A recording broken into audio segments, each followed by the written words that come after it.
हे बघा बा, ही एकदम लेटेस्ट मटेरियल मध्ये आलेली साडी आहे.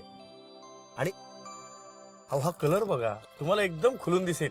अहो ही साडी खूप छान आहे ना. अगं ती सोड, ही बघ ही किती छान आहे. अहो ही नको, ही ओल्ड फॅशनची साडी आहे. तुम्हाला ना त्या नुसत्या हेमा मालिनीच्या काळातल्या साड्या आवडतात. आता दीपिका पदुकोणचा जमाना आहे. असं बोलू नये बाळा आपल्या बाबांना. अहो माझे मिस्टर आहेत ते. दादा जरा याच्यामध्ये आणखीन साड्या दाखवा.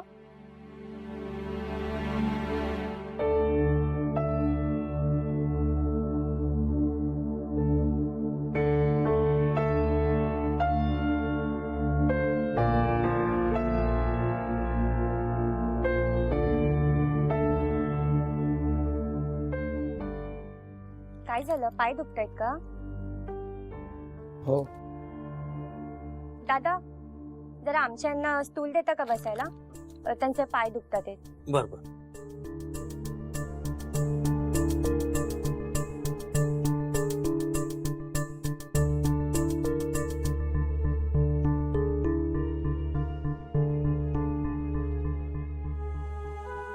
अजून दुसऱ्या साड्या दाखवा ना.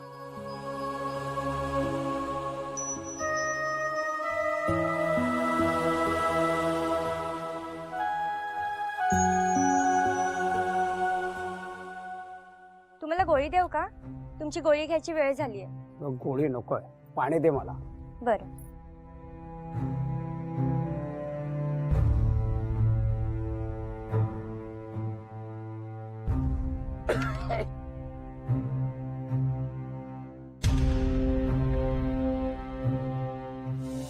एवढे थकता तर नका ना करू एवढी धावपळ.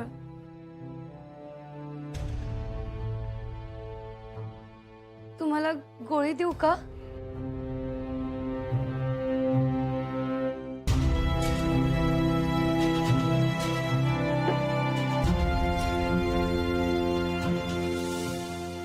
अहो दाखवताय ना साड्या?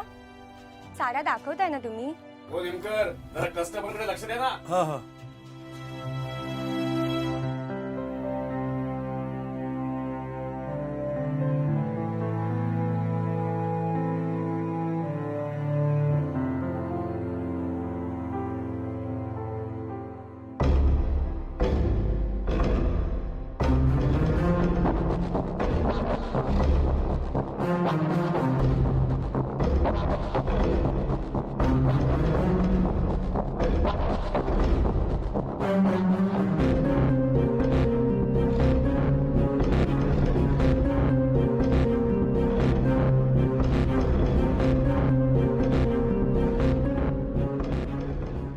तुम्हाला काय बीपीचा त्रास आहे का? बीपी, नाही शुगर, नाही पाठ दुखते, नाही हो, गुडघे दुखी नाही. नाही ना?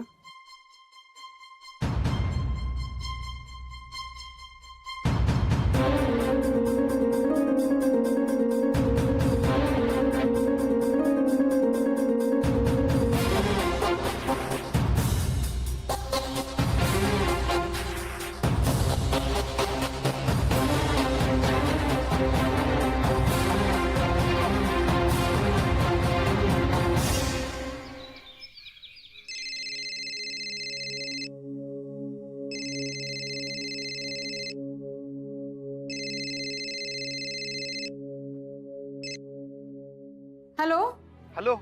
हा गण्या बोल. अहो शेटला कोणीतरी उचलून घेऊन गेलं. हं? काय? मला वाटतं झेंडे असतील ते झेंडे. मी त्यांना मागं पाहिलं होतं एकदा.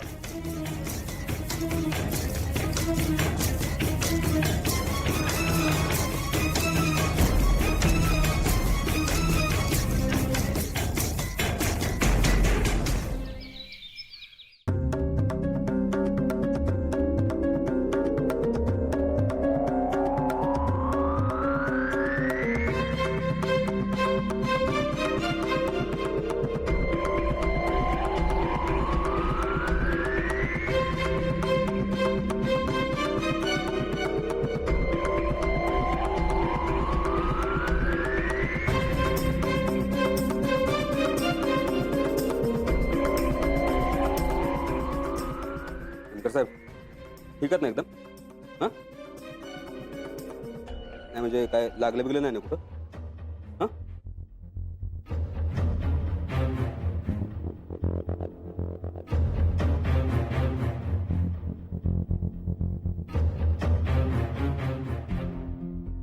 सवय आपल्याला याची. तुम्ही तर काहीच नाही. अर्धान गुंडांना खांद्यावर घेतले मी. तुम्हाला इथं खुर्चीवर बसवलं मी नीट. त्यांना ना असं फेकून दिले खांद्यावरून. पाणी पाहिजे? पाणी पाणी पाहिजे? घ्या घ्या. नको? ठीक आहे, नंतर घ्या. तर निमकर साहेब, आता विक्रांत सर येतील. नाही म्हणजे तुमच्या लक्षात आलं नाही हे विक्रांत सरांचे केबिन आहे ते? हां, तर ते आता येतील. ते तुम्हाला काहीतरी प्रश्न विचारतील, तर ते तुम्ही ऐकून घ्यायचं. हां, आणि मुकाट्यानं हो म्हणायचं. बाकीचं आम्ही बघतो काय करायचं ते. हां, समजते ना तुम्हाला मी काय म्हणतोय ते? समजते? कळतंय ना? गुड.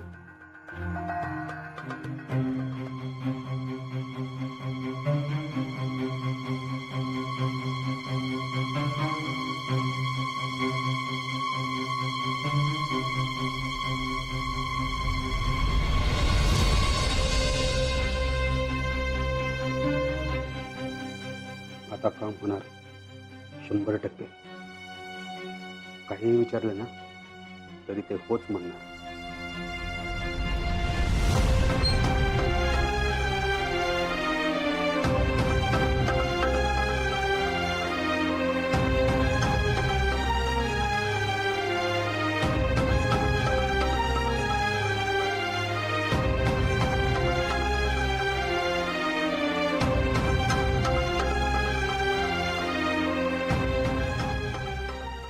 बाबा, बाबा मीच आहे. तुम्ही तुम्ही प्लीज उभा राहा, प्लीज उभा राहा.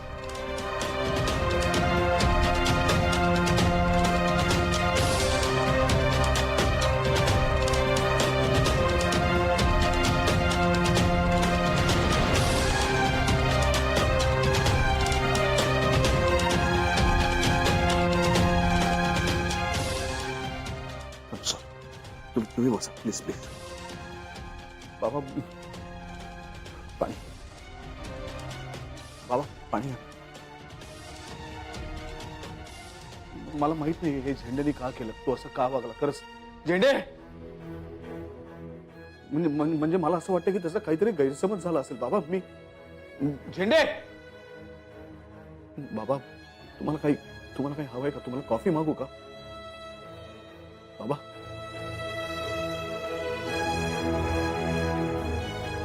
बाबा प्लीज.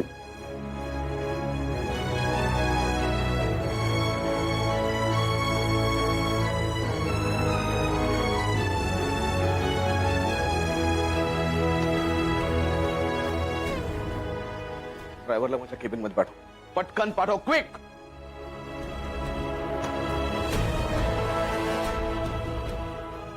बाबा मी गाडीने तुम्हाला घरी सोडायची व्यवस्था करतो. तुम्ही प्लीज आता हा विचार काही करू नका. हा सगळा प्लीज बाबा. मी माफी मागतो तुमची. मला खरंच माफ करा. मला या सगळ्या गोष्टीची खरंच काही कल्पना नव्हती बाबा. जे झालं ते फार भयंकर आहे, पण मला खरंच याची काहीच कल्पना नव्हती बाबा. मला खरंच माफ करा बाबा. विचारतोस काय आतमध्ये? पटकन बाबांना घरापर्यंत सोडायचं, आणि खाली सोडायचं नाही, वरपर्यंत सोडायचं, रूम मध्ये. बाबा या प्लीज, या प्लीज. हा तुम्हाला घरापर्यंत सोडेल, घरी सोडेल. या.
ओ साहेब साहेब साहेब विक्रांत, झालं तुझं काम? हे बेस्ट झालं बघ. सरळ त्यांना इकडे घेऊन आलो. कधी त्या ईशामध्ये हिंमत येणार, कधी ते त्यांना विचारणार, कधी ते हो म्हणणार, हे सगळं असं लांबतच चाललं होतं. पाहिलंच ना, चुटकीच तशी प्रॉब्लेम सॉल्व्ह केला एकदम.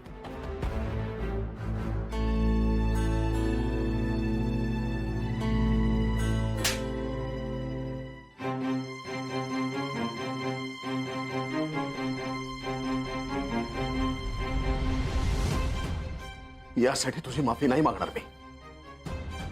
माफी मागणार नाही.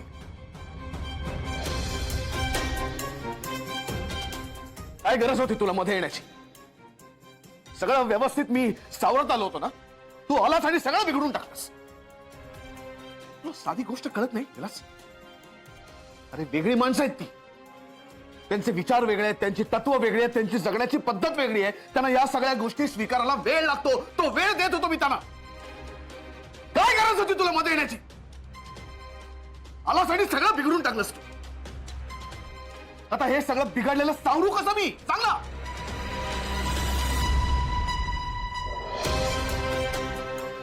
पाहिलंस या सगळ्या गोष्टींचा किती मोठा धक्का बसला होता त्यांना? तुला कळतं या सगळ्या घटनेतनं सावरायला त्याला किती वेळ लागणार आहे? काय अवस्था झाली होती त्यांची?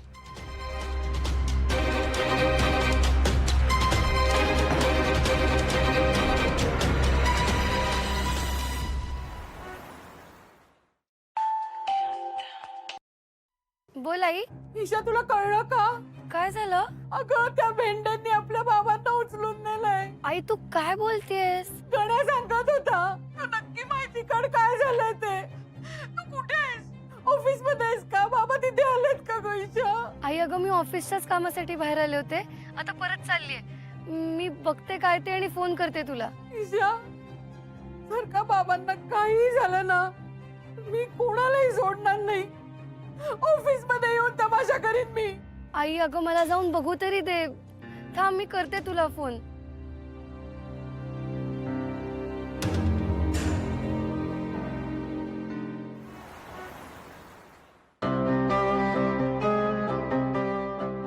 विक्रांत, तुझी मदत करायला मी हे केलं होतं.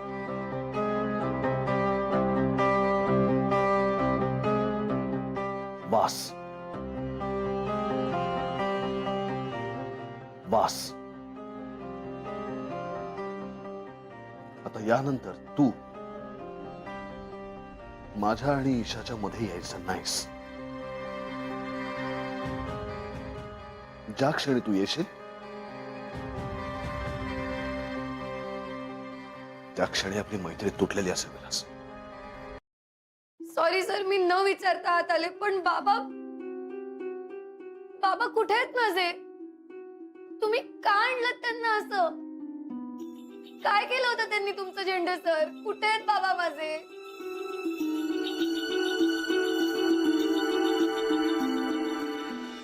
ईशा तू आधी शांत हो.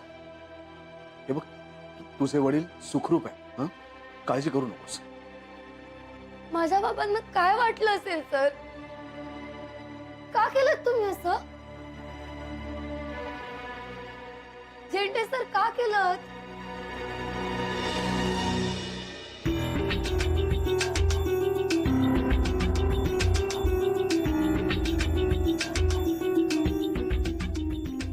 सर हा सगळा प्रकार खूप भयानक आहे, खूप वाईट आहे. हे असं नको करायला पाहिजे होतं त्यांनी. ईशा तू आधी बस इथे ये. हे बघ ईशा, मला मान्य आहे जे घडलं ते चुकीचंच आहे, वादच नाही काही.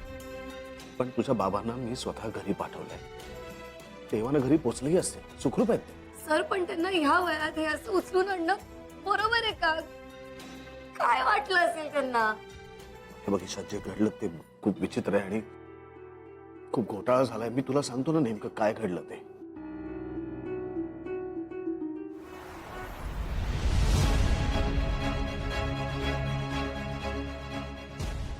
खरंच तुम्ही आमच्या घरी तुम्ही परवानगी दिली तरच. तुम्हाला परवानगी नाकारणारे आम्ही कोण? आजपर्यंत तुम्ही आमच्या ईशासाठी खूप काही केले. खरंच भाग्यवान आहे आमची ईशा.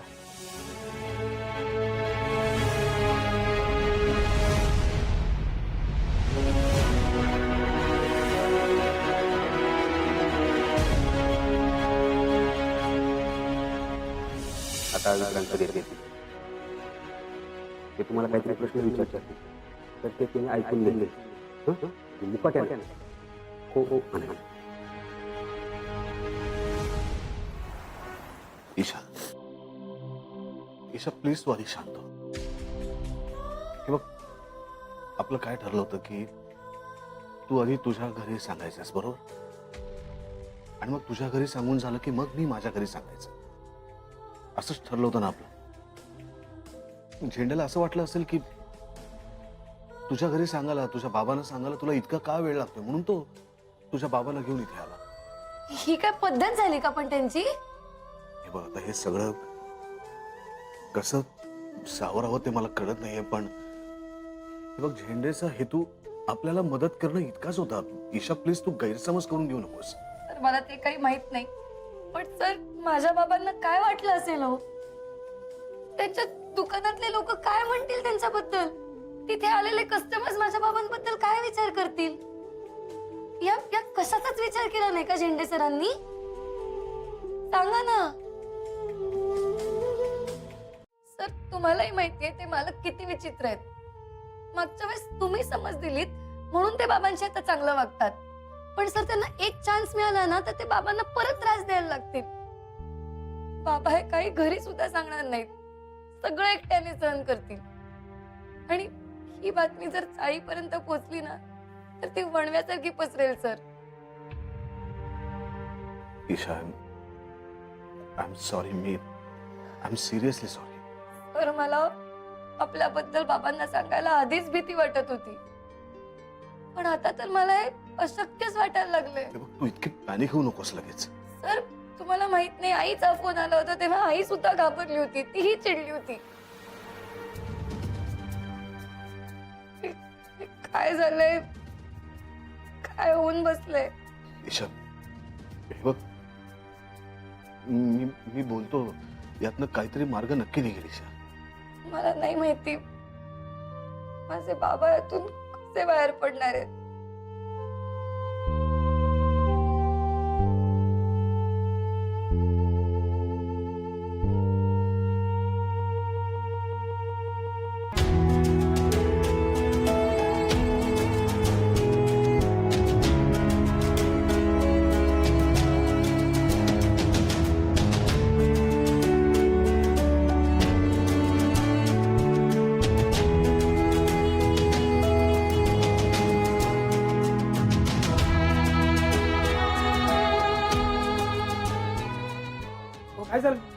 एक मिनिट, तुम्ही जा, मी बघते.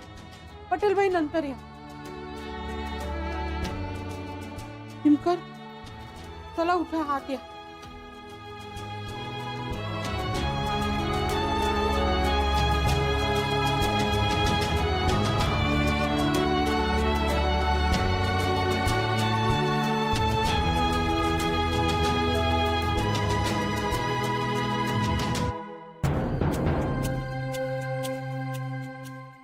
ठीक आहे. हो निमकर, काय झालंय तुम्हाला? कुठे नेलं होतं त्यांनी? तुम्ही बोलत का नाही आहात? पाहिलं काय अवस्था झाली निमकरांची. म्हणूनच मोठ्या माणसांच्या नादी लागायचे ना आपल्या शारकांनी. नाहीतर काय, नाहीतर मग असे हाल होतात. आपली चादर बघून हातपाय पसरायच्या. झालं बोलून, या आता तुम्ही.